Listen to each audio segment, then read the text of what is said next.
Mga kababayan, Assalamualaikum warahmatullahi wabarakatuh. Madayaw, mayong adlaw kaninyong tanan. Magandang araw sa inyong lahat. Today, we celebrate not merely a date, but the courage of a people who fought for freedom and sovereignty. Noong Hunyo 12, 1898 sa Kawit, Cavite, ipinahayag ni Pangulong Emilio Aguinaldo ang pagsilang ng isang malaya at nagsasariling bansang Pilipinas. Matapos ang mahigit 300 taon ng pananakop. But freedom was never a gift. It was paid for and earned through courage. It was paid with Filipino grit and bravery.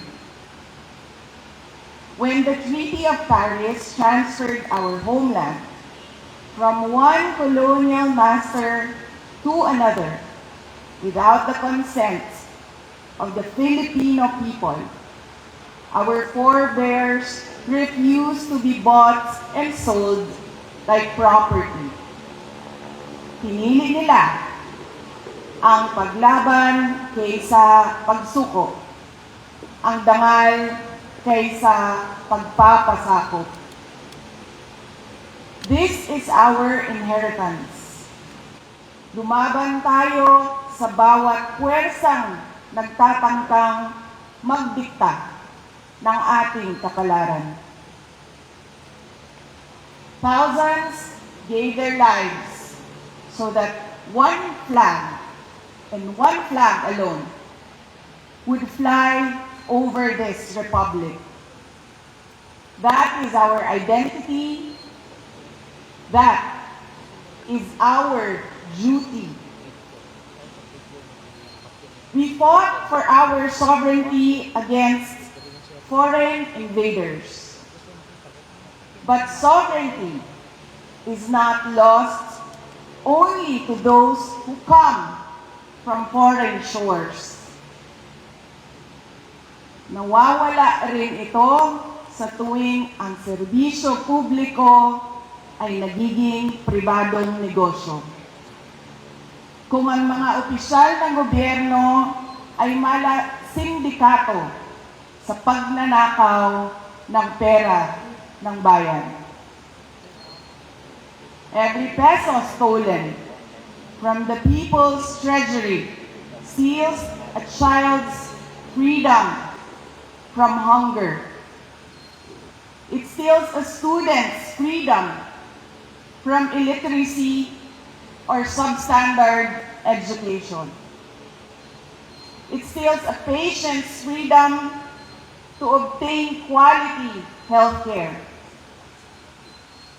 It steals a worker's freedom to earn a decent living.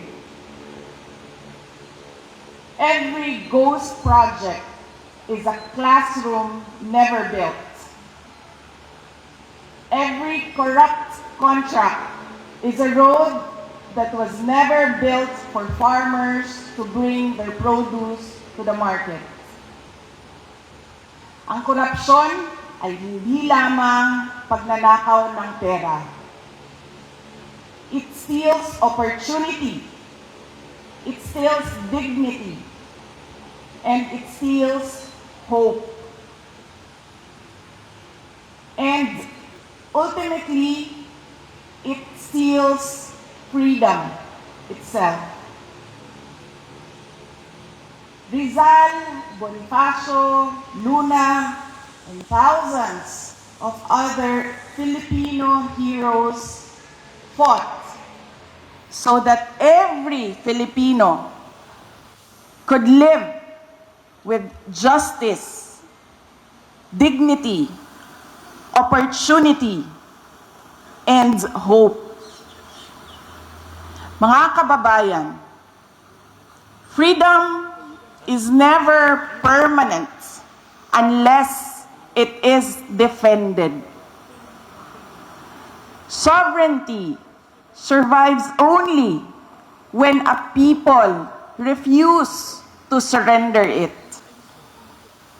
Hope survives when citizens refuse to accept bad governance as their destiny.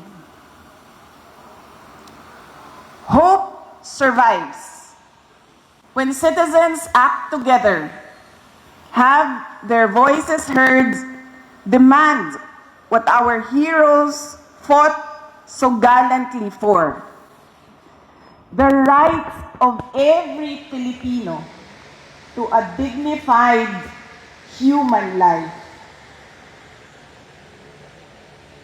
Hope survives when our people believe they have a better future.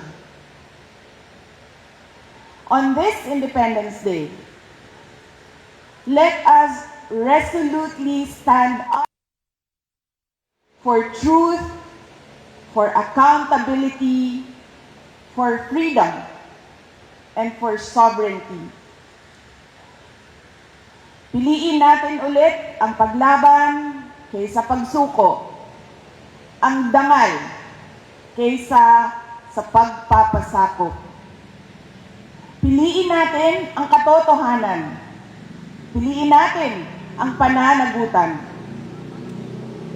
At higit sa lahat, piliin natin ang pag-asa. Mubarog ug makigbisog kita batok sa tanang puwersa nga musulay sa pagbuot sa atong kapalaran. Uban sa paglaom nga nagikan sa dili malupig nga gahom sa kasing-kasing sa katawhang Pilipino. Ang Independence Day mao ang atong adlaw sa paglaom nga ang kagawasan ug soberanya maugyod ang atong tinuod ug malungtarong kabilin. Mga kababayan, ang lahat ng ginagawa natin ay para sa Diyos, sa bayan, at bawat pamilyang Pilipino. Syukran.